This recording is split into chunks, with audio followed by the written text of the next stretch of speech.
Saludos y bienvenidos a Día a Día. Bueno, me estáis viendo así, yo tan calurosa, ¿no? Es que hoy hace un día de calor. Bueno, y exactamente, hoy queremos comenzar hablando de literatura, de libros, de esto que tengo yo entre las manos y que parece que vaya desapareciendo, ¿no? Pues a mí me encanta poder oler al libro y es un placer, y sobre todo cuando son autores ilicitanos. En este caso, autora y autor. Tenemos los dos que son los involucrados en este libro. Por un lado, Miriam Mora y Josebi Baeza, que nos cambie el nombre. Oye, por favor, Miriam, bienvenida. ¿Qué tal? Buenos días. Y Josebi, bienvenido, que ya te conocemos, ya has estado aquí otras veces. Un par de veces. A Miriam sí. También, ¿eh? Sí, que no lo he sí, dicho. sí. Por otros casos, por tema más profesional. Y ahora presentando un libro que además me imagino que será todo, pues, es que con el nombre que tiene, que se llama Diario de un cacahuete, pues sí que es este libro, sí que se puede decir que es un hijo, ¿no? Sí. Algo así. Literalmente. Sí, sí. Bueno, le contamos a la gente de dónde nace este libro, cuándo empieza la andadura hasta convertirse en lo que es hoy este formato de papel.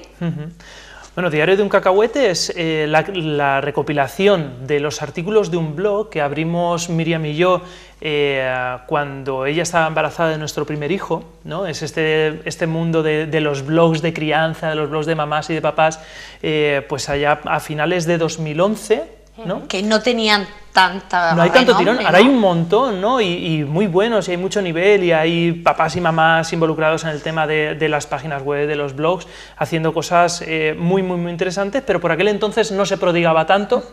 Y yo había tenido antes un blog de fotografía, porque a mí me gusta el tema de la fotografía y tal, y aprovechando eso, que nosotros nos metíamos a internet, pues lo típico que se hace en ese momento, que son todo cosas que no sabes, ¿no? Investigar, buscar en Google, mirar en blogs, qué le pasa, si las estrías, que si no sé qué, ¿no? Eso es muy típico. Pues nos animamos a abrir un blog que se llamó Diario de un cacahuete. Tal cual, como el libro. Tal cual. Se llama Diario de un cacahuete porque en la primera ecografía, en una de las primeras ecografías, que aún no sabíamos si era un nene o una nena, pues era una especie como de cosa así redonda, alargada, es decir, pues es un cacahuete, y lo llamábamos Y a partir de ahí era el cacahuete. El cacahuete. ¿Era eso o el bicho? Pero dijimos, el cacahuete es más Mejor, más bonito. Así que empezamos a escribir, escribiendo lo típico que se empieza a escribir en un blog de crianza, que si hoy tengo una ecografía, que si me he levantado con náuseas, que si no sé qué, ¿no? Y todo eso fue evolucionando, y aprovechando que tanto ella como yo somos psicólogos, queríamos darle un punto también educativo por si alguien nos quería leer y quería saber pues, cosas desde el punto de vista de qué cambios se tiene durante el embarazo, Y además a nivel emocional. desde la perspectiva de primeriza, de una persona primeriza, ¿no? Que eso es muy importante.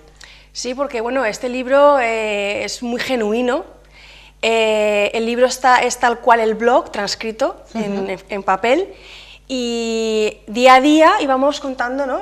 Con la comunidad, porque en el libro también aparecen los comentarios de la gente, ¿no? gente que nos leía. Vamos compartiendo nuestra experiencia, ¿no? Pero siempre desde la parte más novata, ¿no? Sí.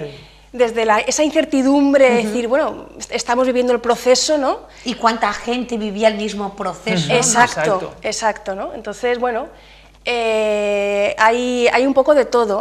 Hay una primera parte donde se habla más sobre el embarazo, sobre pues, toda la parte más de preparación al parto, los cambios, ¿no? Emocionales, fisiológicos. El parto, también hay una pequeña entrada donde Josebi habla sobre el parto. Desde tu visión y desde la tuya, claro. ¿No? Claro, porque los hombres también tienen esa parte, ¿no? Ellos no dan a luz, pero también viven la parte emocional, ¿no? Esa incertidumbre, ese proceso previo a que llegue tu hijo, ¿no? A que nazca tu hijo. Eso también es una perspectiva que también es importante tenerla en cuenta. A mí me ha gustado mucho, he leído en un artículo que ponía, estoy embarazada, ¿cuándo decirlo? ¿No? ¿Cuándo se puede decir? Sí. Claro, porque ahí el libro es absolutamente genuino en el sentido de que vamos relatando, está recopilado de forma cronológica, ¿vale? Nosotros mismos durante la escritura del blog cambiamos varias veces de opinión y así lo reflejamos en el libro, ¿no? En un principio, por ejemplo, uno de los grandes temas de la crianza, sobre todo cuando tienes un niño con 3, 6 meses o así, es el tema, por ejemplo, del sueño de los bebés. Los bebés, cómo duermen, cuándo duermen, por qué y cómo, ¿no? Solos, acompañados, cuándo dejarlo en la cuna. Claro. Entonces, nosotros pasamos también por ahí, de no tener ni idea, porque vivimos un modelo familiar en el que la transmisión se hace de abuelas a hijas o de madres a hijas. Y las generaciones... sobre todo, claro, ha pasado mucho tiempo y el mundo ha cambiado mucho. Ha cambiado un montón, ¿no? Las modas, ¿no? Lo que... Antes vivíamos mucho con la familia. Elche siempre lo decimos, ¿no? Es una ciudad muy pueblo, el contacto con las abuelas sigue siendo muy estrecho, la familia extensa sigue teniendo un contacto muy estrecho, pero cada vez menos, ¿no? O sea, y no nos acordamos o no se nos transmite cómo se hacía esto antes de dormir, dónde duermen. Tenemos más información de películas que de lo que ocurre en nuestro propio barrio, ¿no? Entonces, por ejemplo, con el método Estivil, que sí, que no, nosotros hicimos su investigación, de repente recibimos feedback y nos dicen, no, porque tal, que no sé qué, léete este también, porque date cuenta, ¿no? Y poco a poco, sin sentar cátedra en ningún momento, también vamos haciendo ese crecimiento como familia, como padres, como hacemos casi todos los que pasamos por un proceso así.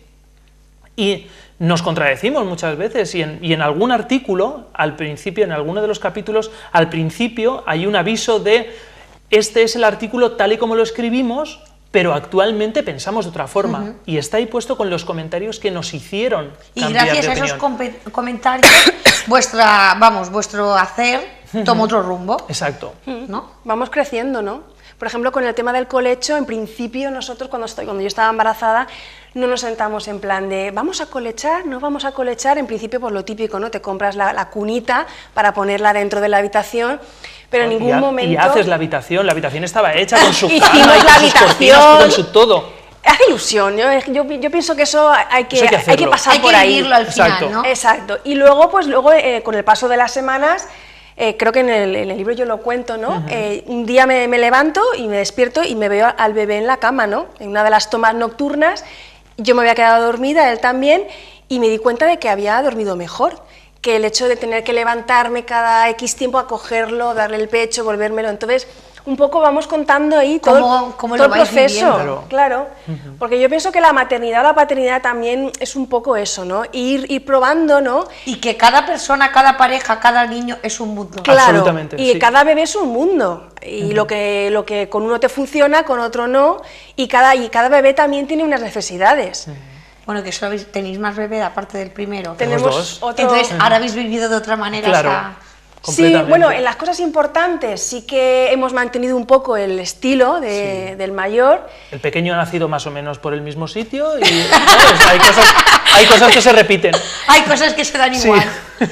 No, pero lo que es bueno también, yo he escuchado muchas veces la frase que dicen que los niños desunen más que unen. Entonces, a lo mejor, pues este libro puede ayudar a sentar cátedra, pero no entre el resto de la gente, sino entre la pareja, llegar a puntos comunes, viendo en cómo vosotros habéis vivido el proceso, porque es muy importante, ¿no? A la hora de criar, poder tener esos puntos comunes. Sí.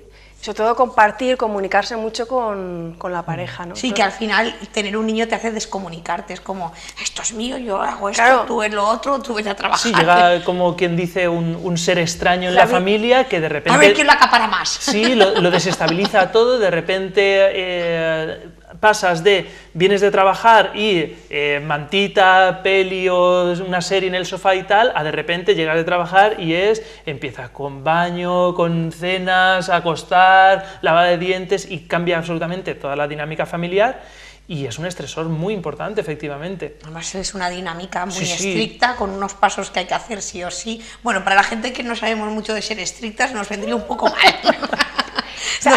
Nos cuesta coger hábitos. Hay que ser estricto, pero también hay que ser flexible, porque Sí, si cierta no, flexibilidad es porque los necesaria. niños son caos, o sea, y también tienes un poco que ser un poco flexible, porque si intentas ser muy, muy estricto en todo, al final es Eso es otra cosa de la que habéis aprendido, seguro. Sí. A tolerar que haya juguetes tirados por el suelo La de vez en tolerancia. cuando, sí. Exacto.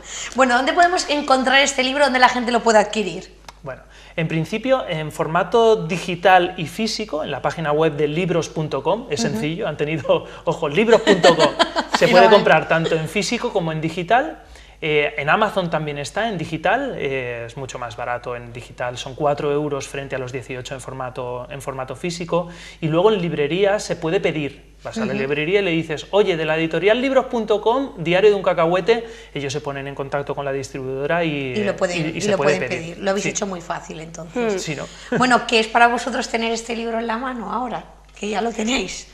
Que ha costado mucho, imagino. Ha costado, ¿no? Escribir un libro. Nosotros la parte de escritura la fuimos aplazando poco a poco porque era algo que se escribía todos los días, ¿no? Pero luego, desde que dices, voy a tener un libro, aquí tengo el archivo, que yo pienso que está completo, que no está tan completo, y se lo mando a la editorial, pasa cerca de un año, ¿no? Un año. Entre correcciones, entre pruebas, que sí, que no, ahora lo mandamos a imprimir. El diseño, ¿no? El tema del diseño de la portada, ¿no? Se hace, es un proceso sobre todo largo y tal, y luego cuando de repente te llega el paquete a casa, lo abres y mira el libro, pues la verdad es que es una emoción grande, ¿no?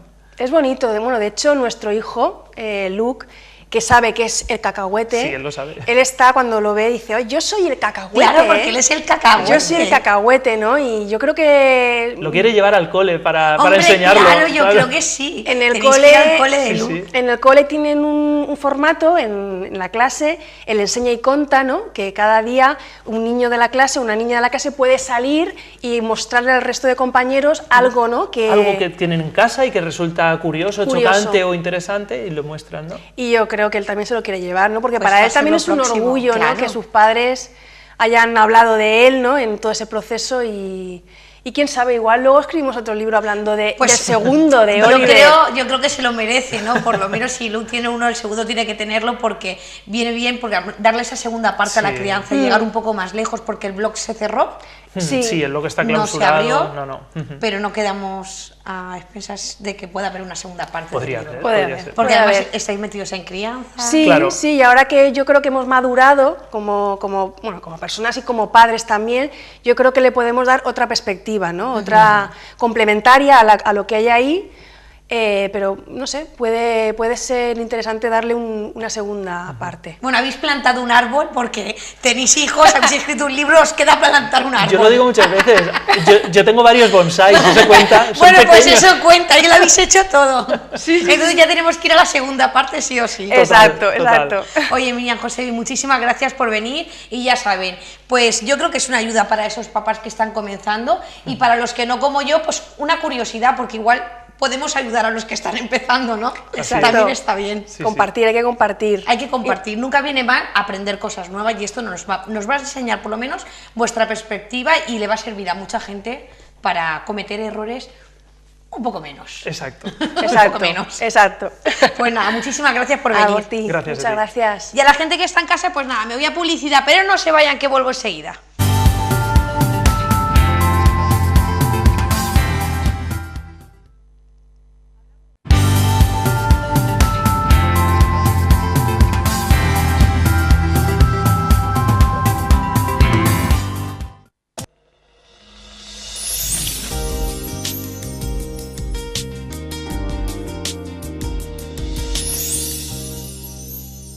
Sí, seguimos en día a día y todavía nos quedan cosas de las que hablar. Y además, algo que nos interesa a todos y que poco a poco cada día sabemos más, porque lo importante es cuidar la salud de nuestra boca, ¿no? Pues dicho esto, tengo que decir que está con nosotros, pues, doctora en odontología, con un máster en odontopediatría, poco a poco me cuesta poco pronunciarlo, y ortodoncia. Es profesora también en la universidad, iba a decir en la escuela, bueno, en la escuela mayor también se llamaba así antes, en la Universidad de Murcia. Bueno, está siempre con lo último. En aparatos ya ni te cuento lo que sabe, porque por tener tiene hasta uno patentado por ella que se llama el reposicionador de Austro. ¿Qué más? Pues la docencia le encanta, por supuesto, el dar clases, el enseñar, pero también el viajar y el adquirirlas, es decir, el estar siempre a la última, formándose con los mejores aquí en Estados Unidos y donde se le pongan. ¿De quién estoy hablando? De la doctora Austro. Ya me he chivado con el reposicionador. Bienvenida, doctora. Muchas gracias. Bueno, yo hoy he nombrado yo el reposicionador porque viene muy a cuento, y vamos a hablar de aparatos, ¿no? Sí, hoy vamos a hablar de todos los aparatillos que existan, pues nosotras nos vamos a poner a hablar de eso. Bueno, y cuando hablamos de aparato, yo creo que cuando todo el mundo piensa en aparato, enseguida dice ortodoncia. Totalmente.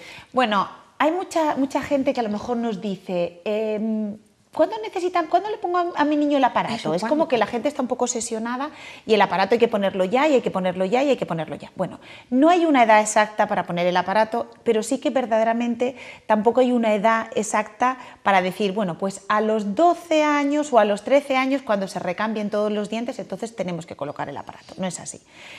Hay veces en los que el aparato hay que ponerlo antes y hay veces en los que sí que verdaderamente nos da igual ponerlo a los 12, que a los 15, que a los 18, etc. ¿De qué nos vamos a guiar? Bueno, pues hay una serie de patologías, que es lo que yo quiero que la gente entiende que verdaderamente son importantes, que es o bien la mordida cruzada posterior o mordidas cruzadas anteriores. ¿Qué quiere decir esto? Pues que el paciente cuando muerde es como que los dientes de arriba muerden por dentro de los dientes de abajo. Eso sería una mordida cruzada, ¿vale? A nivel posterior.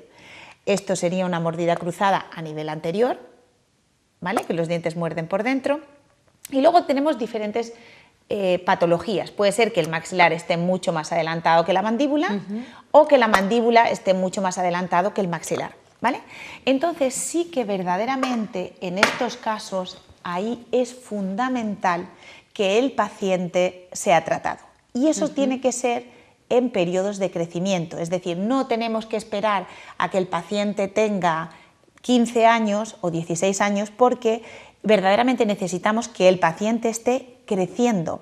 Lo que es nuestro maxilar está formado por dos huesos unidos por una sutura central, una unión. Esa unión es blandita, es semimembranosa, se puede actuar sobre esa unión, ir ensanchando el paladar sin que moleste absolutamente nada. El problema es que cuando el paciente ya desarrolla, y en las niñas desarrollan bastante antes que el varón, ese hueso se osifica y nosotros ya no podemos abrir el maxilar. Aunque yo hace poco estuve en un congreso que hablé yo sobre el reposicionador en Málaga, en el Congreso de Ortodoncia, en el Nacional, y había un japonés, que esto también es cosa de los japoneses, pero los japoneses son, yo a veces que digo, son la pera, nena. Bueno, pues lo que es la disyunción del maxilar, o sea, al abrir el maxilar ponían como unos microtornillos, unos tornillitos en el paladar, dos a un lado, dos a otro, un tornillo central y abrían el maxilar y rompían sutura. Están haciendo estudios, está bien, yo todavía me da un poco de miedo porque abrir una sutura maxilar es algo bastante más complejo, hasta ahora solo se hacía con cirugía en adultos, en pacientes adultos. Hoy en día decían que quitaban la cirugía por el tema de este tornillo anclado a microtornillos, pero verdaderamente yo soy partidaria, y bueno, yo me formé con Enrique Bejarano, que para mí es el mejor ortodoncista que tenemos aquí en España. Nuestro Enrique ya se nos ha jubilado, es un señor ya más mayor, pero que sabe muchísimo.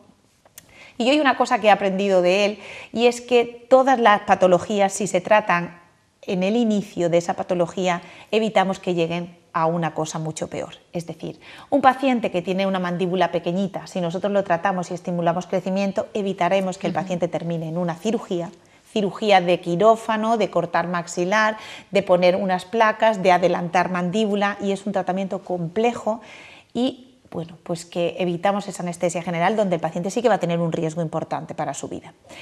Y un paciente que tiene el maxilar muy prominente, podemos frenar ese crecimiento del maxilar exactamente igual que ayudábamos al crecimiento mandibular. Es decir, que si un árbol lo tenemos torcidito y le ponemos una varita y lo enderezamos, al final ese árbol estará recto. Y si nosotros esperamos y vamos a un profesional que a lo mejor no esté cualificado, o a lo mejor no se ha puesto al día de este tipo de tendencia, pues al final ese paciente no se puede tratar con ortodoncia y está obligado a hacerse un tratamiento de cirugía. Hablando de ese crecimiento, sobre todo de la mandíbula inferior, estamos hablando del aparato, el reposicionador de Austro. Exactamente. Porque no sé si cuando se encontraba pues inmersa en este mundo se dio cuenta que eso no existía. Sí que había Sí que había... o sea, yo tampoco soy la pera melonera, a ver que se me ha quedado esto aquí, un poco raro. Tampoco yo es que sea la máquina de España y, uy, madre mía, hemos inventado, no. La estimulación del crecimiento mandibular era algo que ya estaba más que visto, que no era nada nuevo. El crecimiento mandibular se ha estimulado desde hace más de 50 años, pero ¿cuál es la ventaja del reposicionador de Austro? Pues que es un aparato fijo. que no tiene que poner no y quitar. se tiene que poner y quitar. Y hasta ahora, quitando el Forsus y otro tipo de aparatología, que encima son súper agresivas y súper incómodas y dolorosas, antes se utilizaba el Bionator. Si alguien tiene el niño que tiene la mandíbula así, mire, el 90% de los casos en los que los niños parecen felipitos de estos que están con los dientes hacia afuera, pues el 90% de los casos el origen es una hipoplasia mandibular, que la mandíbula esté pequeña. No es problema de que el maxilar esté grande, ¿vale? Y todos pensamos que es como lo vemos así, pues es que el maxilar está más adelantado, ¿vale? Y era al Pero el contrario. 90% de los casos es que la mandíbula está hipoplásica, está pequeñita. ¿Qué es lo que tenemos que hacer nosotros? Pues este tratamiento se tiene que hacer siempre que el paciente esté en crecimiento. No se puede hacer cuando el paciente ya es adulto. Nosotros no podemos estimular un crecimiento mandibular cuando ya no hay crecimiento. En una hembra podemos estimular hasta los 18 años y en un varón podemos estimular hasta los 21. Pero verdaderamente el pico importante de estimulación del crecimiento mandibular es entre los 10 y los 13.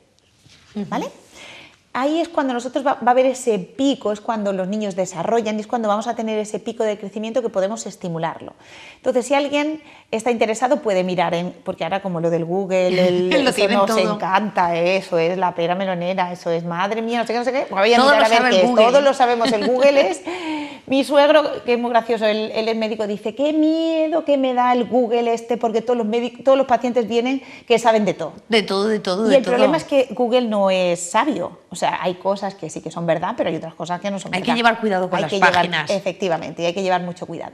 Entonces, verdaderamente, ¿qué es lo que nosotros vamos a hacer? Vamos a estimular el crecimiento mandibular, bien sea con el Bionator, con el Frenkel, con el Clam. Estos son aparatos que son de quita y pon. Y si ponen Frenkel o ponen Clam o ponen Bionator, que es más fácil de escribir, son aparatos horribles que llevan escudos vestibulares, que llevan una parte en maxilar, otra parte en mandíbula, que obligan a la mandíbula a estar así y que verdaderamente al final el niño... A ver, me da mucha penita decirlo, pero es que al final lo hacemos al chiquito un pobre desgraciadico, ¿eh? Exacto. Porque verdaderamente es un aparato que nos dificulta la dicción. No pueden hablar correctamente, no pueden tragar correctamente, no pueden leer. Y verdaderamente el niño lo condicionamos un poco a que ser un poco robot. le complicamos un poco la asistencia. Entonces, yo al final... Este aparato surgió porque me di cuenta que yo quería estimular ese crecimiento mandibular con este tipo de aparatología y al final estaba más en la mesita de noche, en casa de la abuela, en la mochila, en la cajita que le dábamos que en su propia boca. Y estamos muy limitados porque yo voy a tener 2 años o 3 años para estimular ese crecimiento. Y si el paciente ñoñea, no se pone el aparato y el aparato está por todos sitios menos en su boca, al final se pasa ese pico de crecimiento y estamos perdidos. Ya nos toca ir a morir a lo que es la cirugía, ¿vale? Y por lo menos hay que intentar evitarla. ¿Qué se me ocurre a mí? Bueno, pues poner un aparato fijo, que yo verdaderamente no le había dado ninguna importancia, pero a mí me funcionaba fantásticamente bien, donde lleva una cuña de acrílico en el maxilar y obliga que cuando el paciente cierra, no tiene otra forma de cerrar que no sea adelantando Así. un poco la mandíbula hacia adelante. Por lo tanto, ¿Qué lo hace de hacemos? forma mecánica, Totalmente. sistemática. ¿Qué hacemos nosotros cuando adelantamos la mandíbula hacia adelante? Bueno, pues si esta es nuestra mandíbula, nosotros llevamos la mandíbula hacia adelante, este cóndilo sale de lo que es la eminencia articular, de lo que sería la bóveda del cráneo, hay unos ligamentos que tiran de la cabeza del cóndilo, que son los pterioideos internos, y estimulan crecimiento. ¿Vale? Tan sencillo. ¿Eso lo he inventado yo? No, no me voy a... Yo simplemente he hecho un aparato que es fijo y que obliga durante las 24 horas del día a estar la mandíbula en una posición más anterior y estimular el crecimiento mandibular. O sea, si tenemos suerte, porque he hecho varias publicaciones, hay una que está en el Angle Orthodontics, que es una revista de muchísimo impacto, súper importante a nivel americana y estamos en la última fase de revisión, así que todo el mundo que cruce los dedos, ojalá que la publiquen. Y en otra revista alemana, que es una revista de renombre a nivel europeo, y bueno, pues Dios quiera de verdad que salga bien, porque el aparato funciona muy bien. Es un aparato que va a estimular ese crecimiento mandibular, que evita que el paciente tenga dolor, porque es comodísimo, ningún paciente se ha quejado y tengo ya más de 200 pacientes que han tenido ya ese aparato y lo siguen, y algunos que todavía están en tratamiento. y vamos a estimular ese crecimiento mandibular, vamos a obligar a que esa mandíbula esté en posición anterior sin ningún tipo de molestia ni dificultar la dicción. El paciente puede hablar, puede comer, puede tener una vida totalmente normal y sin darse cuenta está estimulando y obligando a que esa mandíbula vaya hacia adelante. Y para que la gente ya lo termine de ver y de creer, pues tenemos fotografías que vamos a ver cómo es el cambio, ¿no? Casos, sí. Pues vamos a ver el cambio. Bueno, aquí si se fijan ven que está el maxilar mucho más adelantado que la mandíbula, pero verdaderamente el problema es mandibular porque el canino tiene que morder entre el canino inferior y el primer premolar. Y ahora veremos, así es como muerde después. O sea, estimular un crecimiento mandibular de entre 4 y 6 milímetros es muy complicado. O sea que el cambio es abismal y simplemente es eso es el reposicionador, es una cuña de acrílico, el paciente cuando cierra toca en la parte más gruesa de esa cuña y no tiene otra forma de cerrar que deslizar por ese plano inclinado y cerrar en una posición más anterior. Si no, no puede cerrar la boca. Fíjate. ¿Vale? Ni puede comer. Este es otro caso que también está mucho más adelantado. Son casos en los que entra más de un dedo. O sea, si nosotros colocamos el dedo entre maxilar y mandíbula, nos entra más de un dedo cuando no debería de haber resalte. Los dientes, y así es como queda después. Perfectos. Ese canino tiene que morder entre el canino inferior y el primer premolar. Es un aparato sencillo, cómodo y que a lo mejor, y aquí incluso ya le ponemos, lo tuneamos un poco. Podemos hacerlo con colores, con purpurina, ya depende. Hay niños que quieren, pues yo del Madrid, pues yo del Barça, pues esto es una niña, bueno, pues quería purpurina y lo quería azul. O sea que como es una resina, nosotros ya luego podemos jugar, pero verdaderamente lo importante es el efecto que hace el aparato. La función, claro. Aquí este caso es, ahí en un dedo, ahí entran casi 3. Uy, ¿vale? ahí sí se nota. Y lo normal es que este paciente, todo el mundo, porque había ido a un montón de sitios en la Vega Baja, Murcia, le habían dicho que era para cirugía. Bueno, pues todavía no está terminado, pero mirad ya cómo va ese paciente. Es una niña y es monísima. O sea que, vamos, abismal. Tenemos un montón, bueno, tengo un montón de casos que podríamos no parar. No ha terminado y seguramente esté contentísima ya con esa primera fase, ¿no? Sí, este año hace nada, no hará ni me parece, estamos, ahora un mes y medio más o menos, di un curso en el Colegio de Odontólogos de Valencia. Bueno, he dado muchos cursos a nivel nacional. Este año la verdad es que estoy sembrada. Te ha dado tiempo. Me ha dado tiempo para todo. Pero donde hablé solo del reposicionador, hice una conferencia, bueno, estuve hablando una mañana de todo un sábado, la gente salió encantada, no sé si tenemos aquí alguna foto. Bueno, esto, es que me he traído muchos estos en el Congreso Nacional de Ortodoncia que fue en Málaga, no sé si tenemos más fotos. Sí, en el de ortodoncia que hablé sobre el reposicionador, de los resultados que hemos obtenido, cómo crece, pero es un estudio que se ha hecho en 80 pacientes, esto es en Málaga, que vinieron todas las que están estudiando el máster de odontopediatría y de ortodoncia. Y bueno, y esta es mi María Isabel Camps, que es la presidenta del Colegio de Odontólogos de Valencia, que son encantadoras, me acogieron fantásticamente bien y bueno, muy contenta la verdad. Aquí es en un Congreso Nacional de Odontopediatría, también hablando del reposicionador. Y bueno, y aquí es en otro congreso que hubo de ortodoncia que se celebró en Cádiz. Y este de aquí, el que está justo a mi lado, es el doctor Bejarano, del que estoy más que agradecida, que ha sido mi mentor, el que verdaderamente creyó en mí, el que me dijo, Lola, patenta esto, tienes sentido. Bueno, siempre tiene que haber alguien que apoye. Yo nunca le había dado importancia, él para mí es de lo mejorcito que hay, por no decir el mejor, es el único miembro honorífico de la Sociedad Europea de Ortodoncia Español, que, bueno, y esto es en Washington, que lo presenté este año pasado. Y la verdad es que estoy más que contenta de la evolución y bueno, al final este aparato ha pasado de ser un aparato que yo pues patenté y que se me ocurrió la idea a ser algo un poco más personal porque bueno, lleva el apellido de mi padre y pues por cosas de la vida falleció de un infarto y ahora quiero pues que su nombre pues dure todo lo que se pueda. Es una buena forma, es un gran homenaje. Y que quede su nombre para siempre, porque Austro es un apellido muy bonito. Mi padre tiene solamente 2 hijas, con lo cual el apellido se perdía.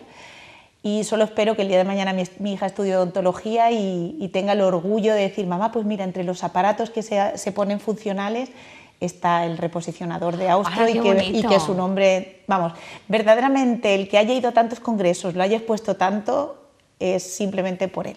Oye, pues mira, la verdad es que no la había visto desde ese punto de vista, doctora, y me encanta.